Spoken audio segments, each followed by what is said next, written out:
Hello बच्चे, हम लोग एनसीएफ 2005 की बात कर रहे थे। तो अकॉर्डिंग टू एनसीएफ 2005 की सब्जेक्ट्स क्या क्या होने चाहिए। तो सब्जेक्ट्स में साइंस, सोशल साइंस, लैंग्वेज पर विशेष रूप से तवज्जो दिया गया है। Language, art education, health and physical education, study of peace, work education को विशेष रूप से यहाँ क्या किया गया है तो ध्यान में रखा गया है और कहा गया है कि बच्चों को इन विषयों की शिक्षा अवश्य ही प्रदान करनी चाहिए।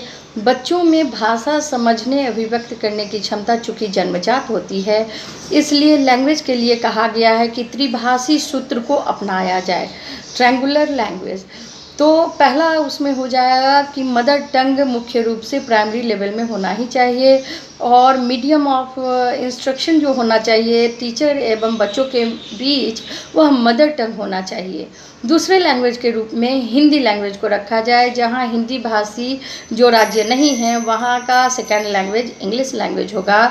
और दूसरे लैंग्वेज हिंदी के साथ ही जो 22 प्रमुख भाषाएं हैं भारत में, उनको पढ़ा जाए, जिसमें अरबी, फारसी, संस्कृत इत्यादि आते हैं। तीसरा लैंग्वेज निश्चित तौर पे हिंदी भाषी के लिए इंग्लिश होगा और इसके साथ ही वह एक मॉडर्न लैंग्वेज पढ़ेंगे।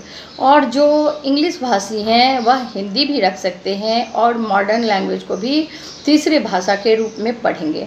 मैथमेटिक्स के लिए कहा गया है कि बच्चों के थॉट में एक वर्ड है मैथमेटाइजेशन डेवलप हो, तार्किक क्षमताएं उनका क्या हो, तार्किक क्षमताएं उनमें तार्किक क्षमताओं की वृद्धि हो पाए।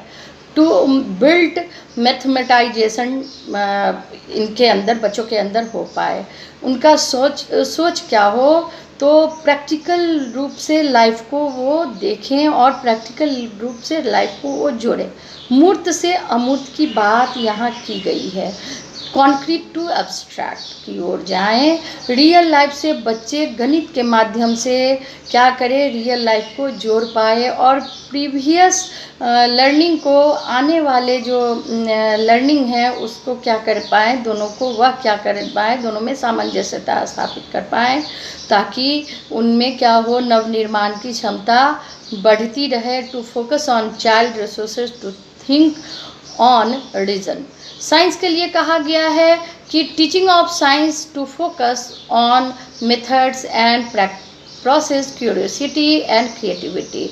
बच्चे स्टडी को एक्सप्लोर कर पाए और इसके साथ ही उनमें क्या हो पाए, क्यूरियोसिटी बढ़ पाए, जिज्ञासा उनमें बढ़ पाए, क्रिएटिविटी डेवलप हो पाए। एजुकेशन ऑफ पीस के लिए कहा गया है कि शिक्षा शांतिपूर्ण होनी चाहिए, वायलेंस का कोई स्थान ना होना चाहिए, नैतिक मूल्यों को ज्ञान से जोड़ा जाए, बेहतर नागरिक वह बन पाएँ और वातावरण ही ऐसा हो कि वह नैतिक क्षमताओं से क्या हो पाएँ, ओतप्रोत हो पाए। वर्क एजुकेशन पर भी विशेष बल दिया गया है कि necessities of work skill should be promoted, school skill promoted as part of pedagogy, कि नेसेसरी स्किल के रूप में क्या होना चाहिए, बच्चे को जो वोकेशनल कोर्सेज हैं उनका ज्ञान देना चाहिए, ताकि वर्क एजुकेशन देना चाहिए, ताकि भविष्य में वह आर्थिक रूप से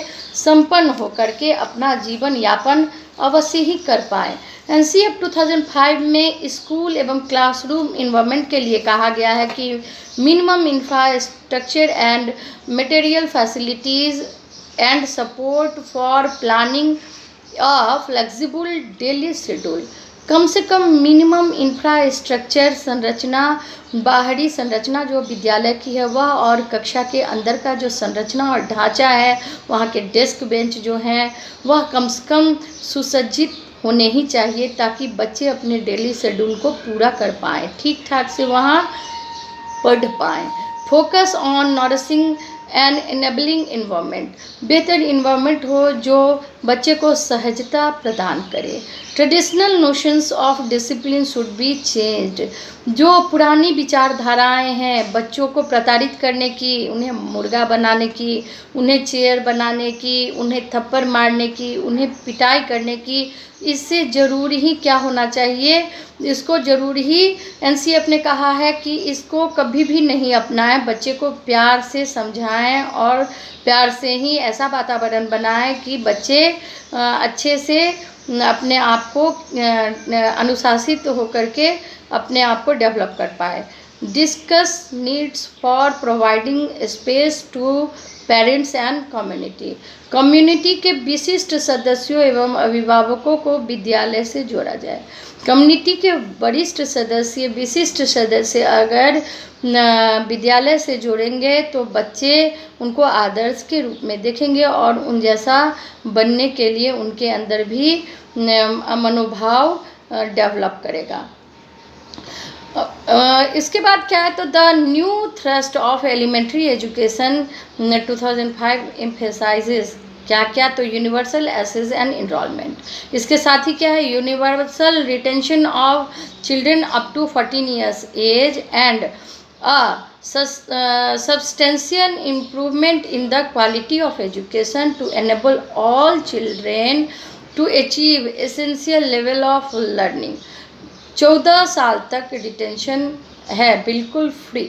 इसके साथ ही क्या है, तो बेहतर एजुकेशन की क्वालिटी हो ताकि बच्चे अपने गोल को आसानी से प्राप्त कर पाए, अपने गोल की ओर आसानी से बच्चे क्या कर पाएँ, तो बढ़ पाए। एनसीएफ 2005 का सारांश या कंक्लूज़न हम इस तरह से कहेंगे और जानेंगे कि एनसीएफ 2005 दस्तावेज बच्चे के चहुदिश विकास, सर्वांगीण विकास, holistic development, that is physical, mental, social, emotional, curricular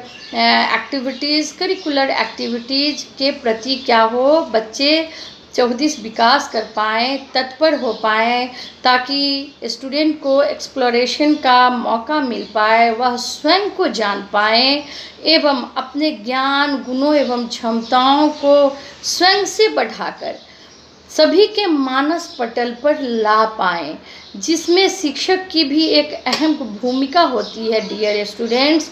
और शिक्षक फैसिलिटेटर की तरह उनके पीछे पीछे मार्गदर्शक के रूप में कार्य करते हैं और अहम भूमिका को निभाते हैं। तो यह था हमारा एनसीएफ 2005। इसे हमने बहुत ही डिटेल में देखा है, कई तथ्यों को मैंने बार बार बताया है और बताने का ध्येय बस यह था कि हमने देखा कि जितने भी कॉम्पिटिटिव एग्जामिनेशन आते हैं उसमें इसमें से निश्चित तौर पे कुछ क्वेश्चंस रहते हैं।